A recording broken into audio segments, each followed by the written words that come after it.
안녕하세요, 여러분. 살아가는 힘을 기르는 구호교실의 구호교사 박주일입니다. 오늘은 2단원 문학의 갈래의 첫 번째 시간입니다. 그래서 오늘은 여러분들이 교과서에 있는 시, 소설, 수필, 시나리오 이런 구체적인 작품들을 본격적으로 감상하기에 앞서 여러분들이 반드시 알아야 하는 어떤 문학의 주요 개념들을 선생님과 함께 정리하는 시간을 갖도록 하겠습니다. 자, 그러면 먼저 문학이란 무엇인가에 대해서 이야기를 나눠보도록 하겠습니다. 여러분들이 흔히 읽는 소설 작품이나 시, 그리고 이것들과 신문 기사는 어떻게 다른가요? 자, 우리가 무엇을 시, 소설이라고 하고 무엇을 신문 기사라고 하나요? 자, 문학이라고 하려면요, 기본적으로 두 가지의 조건을 갖추고 있어야 됩니다. 자, 문학은 먼저 가치 있는 내용을 담고 있어야 돼요. 그런데 가치 있는 내용을 담고 있다고 해서 이것을 문학이라고 할 수는 없겠죠. 자, 바로 두 번째 조건. 아름다운 언어로 이 내용을 형상화해야 합니다. 자, 문학은 이렇게 두 가지의 기본 조건을 갖추고 있어야 되고요. 자, 이 첫 번째 조건을 우리는 내용 요소라고 하고 두 번째 조건을 형식 요소라고 합니다. 그러니까 문학은 이러한 가치 있는 내용이라는 내용 요소와 아름다운 언어로 형상화되어 있다는 형식 요소가 서로 조화를 이루고 있는 예술입니다. 조금 더 정확하게 이야기하면요. 자, 이 내용 요소를 효과적으로 표현하기 위해서 형식 요소가 내용 요소를 뒷받침하고 있습니다. 자, 시에서는 예를 들어서 이 형식 요소는 뭐 비유, 상징, 운율, 심상 이런 것들이 형식 요소가 되겠죠. 자, 그러면 문학에는 어떤 종류가 있을까요? 자, 갈래라는 말은 문학 작품을 특정한 기준에 따라서 묶은 것을 갈래라고 합니다. 자, 여러분들이 즐겨 듣는 음악도 여러 가지 종류가 있죠. 힙합, 트로트, 팝송, 뭐 아이돌의 노래, 뭐 R&B 이런 다양한 종류들이 있습니다. 그리고 우리는 음악 전체로 살펴보지 않고 이렇게 다양한 종류별로 나눠서 세세하게 살펴보죠. 자, 그렇게 문학도 여러 가지 기준에 따라서 나누어 놓을 수 있습니다. 자, 2분법으로 나누기도 하고요. 3분법으로 나누기도 하고 4분법으로 나누기도 하는데 자, 우리 교과서는요, 문학을 4분법으로 서정, 서사, 극, 교술 이렇게 나눕니다. 자, 먼저 서정 갈래는요, 여기 서정의 정의 인간의 감정을 의미해요. 그래서 인간의 감정을 함축적으로 표현한 갈래, 예를 들어서 민요, 향가, 고려가요, 시조, 현대시 이런 것들을 서정 갈래라고 합니다. 두 번째는 서사 갈래입니다. 자, 여기서 사는요, 이야기예요. 그리고 허구적 이야기입니다. 자, 서사갈래는 소설이나 판소리, 민담, 전설, 신화처럼 우리 인간 세상에 있을 법한 허구적인 이야기를 개연성 있게 형상화한 문학을 서사갈래라고 합니다. 자, 세 번째는 극입니다. 극에는 희곡, 시나리오 이런 것들이 있는데요. 자, 극은 무대 상영이나 여러분들이 즐겨보는 영화, 드라마 같은 것들의 상영을 위해서 쓰여진 대본이라고 생각하면 됩니다. 자, 끝으로 교술 갈래가 있는데요. 교술 갈래는 수필, 기행문 등이 있습니다. 자, 교술 갈래는 어떤 사실적 경험에서 어떤 깨달음이나 교훈 등을 설명하는, 이야기하는 그런 갈래를 교술 갈래라고 합니다. 자, 조금 더 구체적으로 살펴볼게요. 자, 우리가 서정 갈래를 잘 감상하기 위해서는요, 서정 갈래의 내용 축과 서정 갈래의 형식 축을 모두 파악할 수 있어야 됩니다. 먼저, 자, 형식이 내용을 뒷받침한다고 했으니까 내용을 우리가 잘 이해해야겠죠? 자, 현대시, 고전시, 이런 시 안에는 화자가 있습니다. 자, 화자라는 것은 시에서 말하는 일을 화자라고 하는데요. 화자가 있고 또 화자가 이야기하고 있는 대상이 있습니다. 그래서 우리는 시를 읽을 때 화자가 누구인지, 화자가 이야기하고 있는 대상은 누구인지를 먼저 파악해야 됩니다. 자, 그 다음에 할 것은 이 화자와 대상이 처한 상황, 어떤 상황인지를 우리가 파악할 수 있어야 되고요. 그 상황 속에서 화자가 어떤 태도를 보이고 어떤 감정을, 정서를 느끼고 있는지를 찾을 수 있어야 됩니다. 자, 서정 갈래는 정서가 중심이 되는 갈래라고 했잖아요. 그래서 우리가 화자가 어떤 상황에서 느끼고 있는 태도와 정서를 찾으면 이것이 바로 그 시의 주제가 될 수 있습니다. 그래서 여러분들 더 이상 자습서를 보고 시의 주제를 찾는 것이 아니고요. 여러분들 스스로 힘으로 시를 읽으면서 감상하면서 화자가 누구인지, 대상은 누구인지, 어떤 상황인지, 그 상황에서 어떤 태도와 정서를 느끼고 있는지를 파악할 수 있다면 혼자의 힘으로도 그 시의 주제를 여러분들이 찾아낼 수 있습니다. 자, 그리고 시를 쓰는 시인은 이런 내용을 효과적으로 표현하기 위해서 다양한 형식적 장치들을 시 안에 넣어 놓습니다. 자, 첫 번째 장치는요, 시상 전개 방식인데, 시상 전개 방식이라는 것은 시인이 표현하려고 하는 어떤 화자의 생각과 정서, 이런 것들을 풀어내는 방법을 의미합니다. 그래서 시간의 흐름에 따라서 할 수도 있고요. 시선과 공간의 이동에 따라서, 또 성경 후정, 수미 상관, 이런 방법들이 있습니다. 두 번째는 운율인데요. 여러분들이 운율에서 반드시 기억해야 할 것은 바로 반복입니다. 자, 무엇이든 반복이 있으면 음악성, 운율이 생깁니다. 자, 그리고 여러 가지 표현법들도 있을 수 있겠죠. 비유, 상징, 반어법, 역설법, 대조, 이런 것들도 여러분들이 알아야 하고요. 그다음에 심상, 시에는 이미지적 어떤 요소들이 있어요. 그래서 시각적 심상, 청각적 심상, 미각적 심상, 후각적 심상, 공감각적 심상, 이런 것들이 시의 내용을 어떻게 뒷받침하고 있는지를 파악한다면 그 시를 깊이 있게 감상할 수 있습니다. 자, 그 다음에는 서사갈래인데요. 자, 서사갈래는 소설이 굉장히 대표적인 문학의 하위 갈래죠. 그래서 소설에서는요, 여러분들이 반드시 파악해야 할 게 어떤 인물들이 나오는지예요. 자, 서사갈래에서는 인물들이 나오고요. 그 인물들은 서로 다른 성격을 가지고 있습니다. 그리고 그 인물의 성격 때문에 갈등이 일어나죠. 자, 갈등이 여러분들이 중학교 때 배웠던 것처럼 외적 갈등과 내적 갈등이 있겠죠? 자, 이런 갈등이 일어나면 사건이 벌어집니다. 그리고 자, 소설의 주제는 그 인물이 갈등을 어떻게 해소해 나가는지, 그 과정을 통해서 소설가는 그 소설의 주제를 나타내거든요. 그래서 여러분들이 소설을 감상할 때는 어떤 인물이 나오고 그 인물들의 관계가 어떻고 그 인물의 어떤 성격 때문에 어떤 갈등이 일어나고 그 갈등이 어떻게 전개되는지를 머릿속으로 소설을 읽으면서 그려나갈 수 있어야 됩니다. 자, 그리고 소설에서 중요한 형식은요. 자, 소설에는 서술자가 있죠. 자, 서술자가 그 인물에 대해서 이야기를 하는 방식으로 서술이 됩니다. 소설은. 그래서 인물 제시 방식이 중요한데요. 서술자가 그 인물의 성격을 그대로 이야기하면, 예를 들어서 길동이는 뭐 용감하다, 이렇게 성격을 그대로 이야기하면 말하기라고 하고요. 자, 용감하다라고 말하지 않고 홍길동의 어떤 용감한 성격을 보여주는 말이나 행동, 이런 것들로 그냥 성격을 대신해서 보여주는 방식을 보여주기라고 합니다.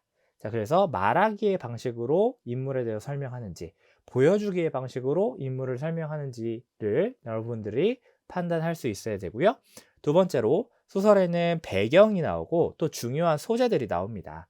그래서 이 배경과 소재가 어떤 기능을 하고 있는지로 여러분들이 파악할 수 있어야 돼요.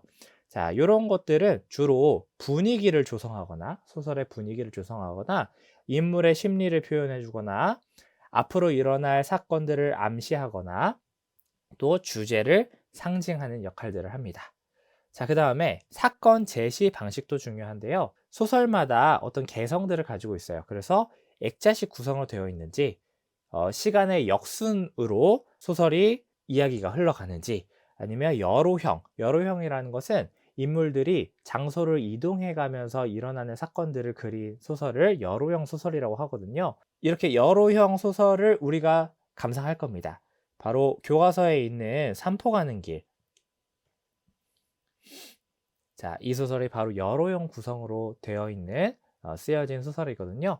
자, 이런 구성들도 여러분들이 파악해서 이 구성이 또 소설의 주제를 형성하는데 어떤 기능을 하는지 여러분들이 관련 지어서 생각할 수 있으면 좋겠습니다. 자, 끝으로 서술자가 있다고 했죠. 그래서 서술자가 어떤 시점인지, 또 초점화라는 개념도 있고요. 편집재정 논평이라는 개념도 있고, 어떤 태도, 풍자적인 태도인지, 체념적인 태도인지, 비판적인 태도인지, 이런 태도들도, 서술자의 태도도 여러분들이 파악하면 좋습니다. 자, 세 번째는 극입니다. 극의 내용도 소설과 같은데요. 그런데 다른 점이 하나 있습니다. 다른 점은 극에는 서술자가 없다는 거예요. 자, 서술자가 없다는 것은 아까 인물 제시 방식 중에 보여주기와 말하기가 있었죠.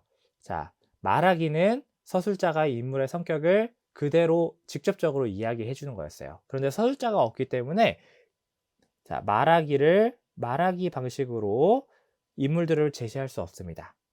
자, 인물의 성격은 무조건 보여주기, 인물의 대사와 행동을 통해서 인물에 대해서 보여줄 수 있죠. 그 다음에 극 갈래는요, 소설보다도 갈등이 더 중요한 갈래입니다. 자, 그렇고요. 또 형식적인 측면에서는 어떤 해설, 지문, 대사, 그리고 시나리오인 경우에는 오버랩, 페이드 인, 아웃, 페이드 아웃, 이런 어떤 극적 효과나 연출 계획, 어떤 극 갈래만이 가지고 있는 이런 것들을 여러분들이 파악하는 것도 중요한 요소가 될 수 있습니다. 자, 끝으로 교술인데요. 자, 교술은 나가 반드시 나옵니다. 그리고 여기서 나는 글쓴이죠.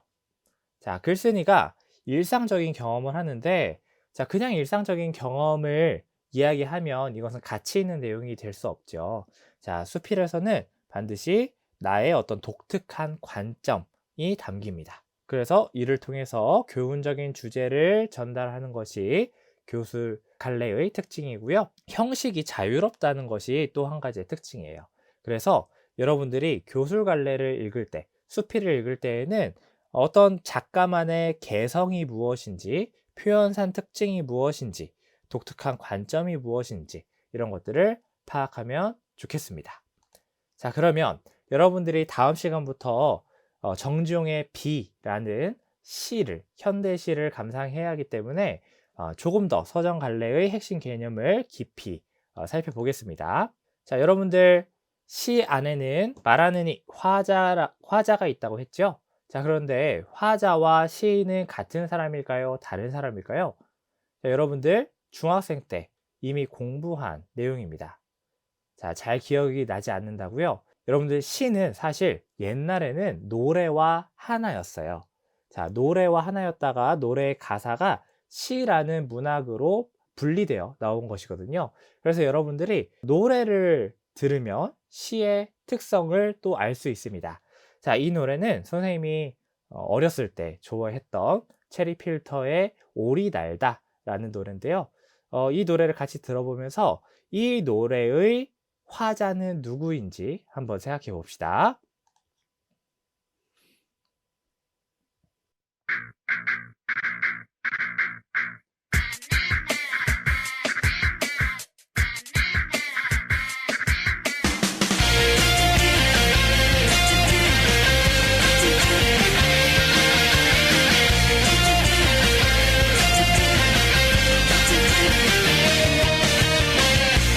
나는 꿈을 꾸었죠.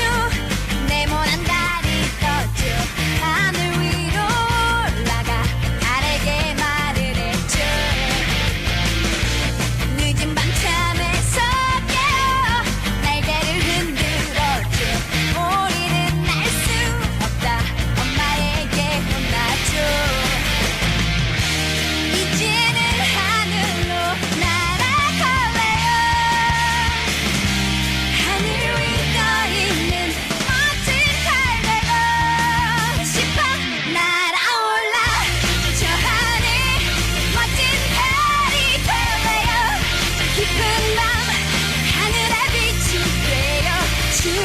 거야 날아올라 가만히. 네, 여기까지만 듣겠습니다. 옛날 노래긴 하지만 언제 들어도 굉장히 좋은 노래인 것 같아요. 자, 이 체리 필터의 오리날다의 화자는 누구인가요? 네, 맞습니다. 바로 오리가 화자죠. 날 수 없는 오리인데 날고 싶어 하는 그런 꿈을 가진 오리가 화자였습니다. 그러면 시인과 시적 화자는 같은 사람일까요? 네, 아니겠죠? 자, 시적 화자는 시인이 자신의 생각이나 감정을 효과적으로 전달하기 위해서 만들어낸, 내세운 허구적 대리인입니다. 네, 시에서 말하는 사람이고요. 자, 시적 화자가 시에서 겉으로 드러날 수도 있고 드러나지 않을 수도 있습니다. 또 시인은 어른이지만 시적 화자가 어린일 수도 있고요. 시적 화자가 남자이지만 여성일 수도 있고요. 여성이지만 남자일 수도 있고요.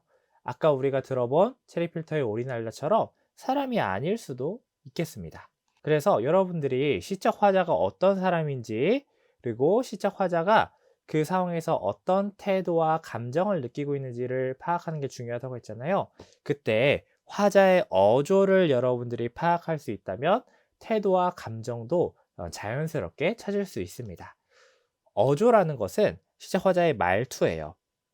그래서 시에서는 시적 화자가 다양한 어조들을, 말투를 가질 수 있겠죠. 부드럽고 섬세한 어조, 강인하고 힘찬 어조, 독백적 어조, 회화적 어조, 낙천적 어조, 이런 것들을 가질 수 있습니다. 자, 그래서 이런 어조를 파악할 수 있으면 여러분들이 화자의 태도와 감정도 쉽게 찾을 수 있습니다.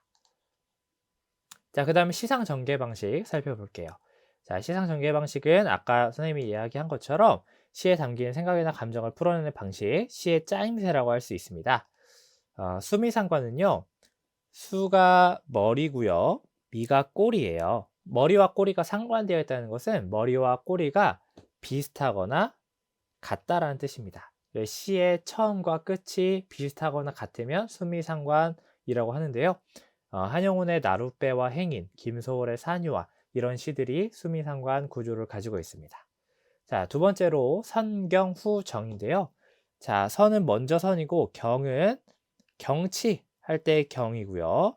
정은 감정할 때 정입니다. 그러면 선, 먼저 경치를 이야기하고 후, 그 뒤에 감정을 이야기한다라는 뜻이겠죠. 자, 자연 경관을 먼저 묘사하고 뒤에서 화자의 정서를 표현하는 구성 방식을 선경후정이라고 하고, 자, 이런 선경후정의 구성 방식은 고전 시가에서 자주 사용하는 구성 방식입니다. 유리왕의 황조가나 정지상의 송인, 이런 작품들이 바로 선경후정의 시상 전개 방식을 가지고 있습니다. 자, 세 번째로 시간의 흐름에 따라서 시상을 전개할 수도 있는데요. 어떤 하루 동안의 시간의 변화나 계절의 변화, 과거, 현재, 그리고 과거, 현재, 미래, 이렇게, 또는 미래, 현재, 과거, 이렇게 역순행적으로도 전개할 수 있겠죠. 이런 작품들, 이육사의 광야나 윤선도의 어부사시사와 같은 작품들이 시간의 흐름에 따라서 시상을 전개하고 있습니다. 자, 네 번째로 공간의 이동에 따라서도 할 수 있어요. 자, 어떤 화자의 시선이 공간별로 이렇게 변화하는 거예요. 그래서 멀리 봤다가 가까이 봤다가, 또는 가까이 봤다가 멀리 봤다가, 또는 위를 봤다가 아래를 봤다가, 이렇게 시선의 변화에 따라서 시상을 전개할 수도 있고요. 또 화자가 여러 장소를 이동할 수도 있겠죠. 이동하면서 장소의 변화에 따라서 시상을 전개할 수도 있습니다. 박목월의 산도하나 정철이라는 조선시대 문인이에요. 정철의 관동별곡이라는 이 작품이 바로 공간의 이동에 따라서 시상이 전개된 작품들입니다. 자, 그 다음에 운율에 대해서 살펴볼게요. 운율은 영어로 하면 리듬입니다. 리듬. 선생님이 아까 오리날다 이야기했을 때 원래 시는 음악에서 나왔다라고 했죠. 그래서 아직도 시에는 음악적인 요소를 가지고 있고요. 그것을 바로 운율이라고 합니다. 자, 시를 읽을 때 시는 말의 가락이 느껴져요. 음악성이 느껴져요. 자, 근데 운과 율은 조금 다른 말입니다. 운은 같거나 비슷한 소리가 되풀이되는 것이고요. 율은 어떤 소리의 패턴, 음의 높낮이라든지 강함과 약함, 글자 수 이런 것들이 반복되는 것을 율이라고 해요. 자, 아까 선생님이 운율에서 가장 중요한 것은 뭐라고 했죠? 바로 반복이라고 했습니다. 자, 소리가 반복되고 어떤 소리의 패턴이 반복되어야 됩니다. 그래야지 운율이 생기는 거예요. 자, 그러면 운율이 만들어지는 방법들 한번 살펴볼까요? 자, 먼저 음운은 자음과 모음 이런 것들을 음운이라고 하죠. 여러분들 힙합 랩에서 자음과 모음이 반복되면 라임이 생기잖아요. 똑같습니다. 이렇게 음운이 반복되거나 시어가 반복되거나 동일한 문장 구조가 반복될 수 있어요. 자, 밑에 박두진의 시를 보면요. 자, 우리들의 시어가 반복되고 있죠. 자, 그 다음에 뭐뭐에 뭐뭐가 뭐뭇을 알았다. 뭐뭐에 뭐뭐가 뭐뭇을 알았다. 이렇게 동일한 문장 구조가 반복되고 있습니다. 이렇게 반복이 되면 운율이 생깁니다. 자, 두 번째는요. 음절수의 반복입니다. 음절수는 여러분들 쉽게 생각해서 글자 수라고 생각하면 돼요. 자, 김동완의 산 너머 남촌에는 의 일부인데요. 산 너머 남촌에는 7자죠. 누가 살길래 5자죠. 해마다 봄바람이 7자죠. 남으로 오네 5자입니다. 이렇게 7자, 5자, 7자, 5자가 계속해서 반복되는 형식이거든요. 이렇게 글자 수, 음절수가 반복돼도 운율이 생깁니다. 자, 세 번째는요. 음보의 반복이에요. 자, 음보라는 것은 여러분들 시를 소리내서 읽을 때 호흡하는 단위라고 생각하면 됩니다. 그러니까 끊어서 읽는 단위라고 생각하면 되는데요. 자, 김소월의 초원을 보면 산산이 부서진 이름이여 허공중에 헤어진 이름이여 이렇게 3번 끊어서 읽죠. 한 행을 3번 끊어서 읽습니다. 이거를 삼음보라고 해요. 이렇게 음보가 반복돼도 운율이 생깁니다. 네, 운율은 반복입니다. 꼭 기억하세요.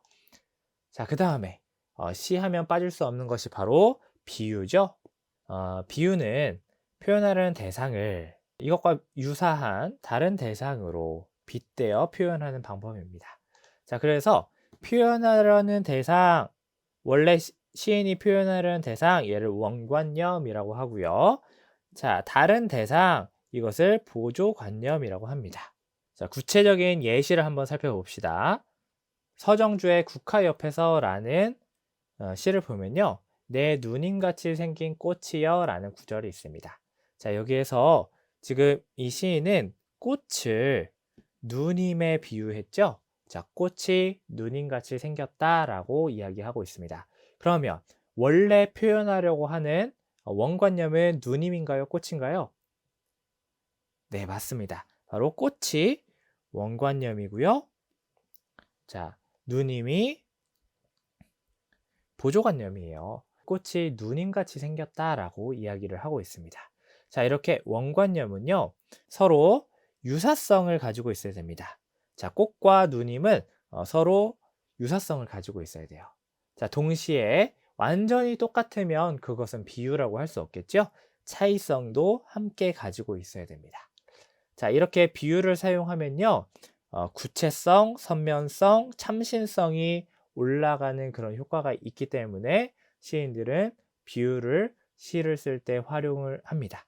비유법의 종류에는 여러분들 중학교 때 배웠어요. 직유법, 은유법, 의인법, 화류법, 대유법, 풍유법 이런 것들이 있죠. 자, 직유법은 뭐뭐 같이처럼 이런 말을 사용해서 비유하는 거고요. 은유법은 A는 B다의 형식이죠. 의인법은 사람이 아닌 것을 사람인 것처럼 표현하는 거고요. 화류법은 생명이 없는 것을 생명이 있는 것처럼 표현하는 것입니다. 그래서 화류법 안에 의인법이 포함된다고 생각할 수 있어요. 자, 대유법은요, 어떤 대상의 부분을 가지고 전체를 표현하는 거예요. 예를 들어서 사람은 빵만으로 살 수 없다라는 표현이 있는데, 자, 여기서 빵은 빵 그 자체가 아니고 우리 사람들이 먹는 음식 전체를 이야기하는 겁니다. 그래서 부분을 가지고 전체를 표현하고 있죠. 자, 풍유법은 속담이나 사자성어, 명언 이런 것들을 활용하는 것, 이것을 풍유법이라고 해요. 자, 끝으로 심상이 있는데요. 심상은 시어에 의해서 마음속에 떠오르는 구체적이고 선명한 어떤 감각적인 인상을 의미합니다. 이런 심상을 활용하면, 시를 쓸 때 심상을 활용하면 좀 더 생생하게, 생동감 있게 시적 화자의 상황과 감정 이런 것들을 표현할 수 있겠죠. 자, 첫 번째로 시각적 심상인데요. 가을날 노랗게 물들인 은행잎이 바람에 흔들려 휘날리듯이 이렇게 어떤 은행잎의 색깔과 은행잎이 흔들리는 모습 이런 것들이 시각적으로 느껴지죠. 이런 시각적 심상이 있고요. 두 번째 청각적 심상이 있습니다. 가난하다고 해서 두려움이 없겠는가. 두 점을 치는 소리, 방범대원의 호각 소리, 매미묵 사려 소리에 이렇게 청각이 느껴지는 듯한 그런 심상이 있습니다. 세 번째는 촉각적 심상이에요. 젊은 아버지의 서늘한 옷자락에 차가운 옷자락에 열로 상기한 볼을 말없이 부비는 것이었다. 이렇게 차가운 것과 뜨거운 것 이런 촉각적인 심상을 활용할 수도 있고요. 후각적 심상, 방 안에서는 새 옷의 내음새가 나고 또 인절미, 송국떡, 콩가루, 찰떡의 내음새도 나고 이렇게 시를 읽으면서 어떤 냄새가 나는 것 같은 그런 느낌을 받을 수도 있습니다. 자, 다음에 미각적 심상이 있는데요. 메마른 입술이 쓰디쓰다 이렇게 미각을 활용할 수도 있고요. 자, 이런 시각, 청각, 촉각, 후각, 미각 이런 것들 두 가지를 동시에 활용할 수 있는데 자, 그걸 바로 공감각적 심상이라고 합니다. 공감각적 심상은 하나의 심상을 다른 심상으로 전이시키는 거예요. 자, 예를 들어서 보겠습니다. 분수처럼 흩어지는 푸른 종소리 여기 보세요. 자, 종소리는 원래 어떤 심상인가요? 자, 종소리는 원래 청각입니다. 그런데 이 소리를 색깔로 표현했죠? 시각적으로 표현했어요. 자, 그럼 우리는 이걸 뭐라고 하냐면 청각의 시각화라고 이야기합니다. 이렇게 하나의 심상을 다른 심상으로 전이해서 표현하는 것, 이것을 공감각적 심상이라고 얘기해요. 자, 여러분들 이런 심상에 대한 내용도 알고 있으면 좋겠습니다. 자, 이렇게 우리가 문학의 4가지 갈래에 대해서 이야기를 해봤고요. 그리고 그 갈래별로 어떤 내용과 형식적인 구성 요소가 있는지를 이야기했습니다. 그리고 그 중에서 서정 갈래에 대해서 이야기했었죠.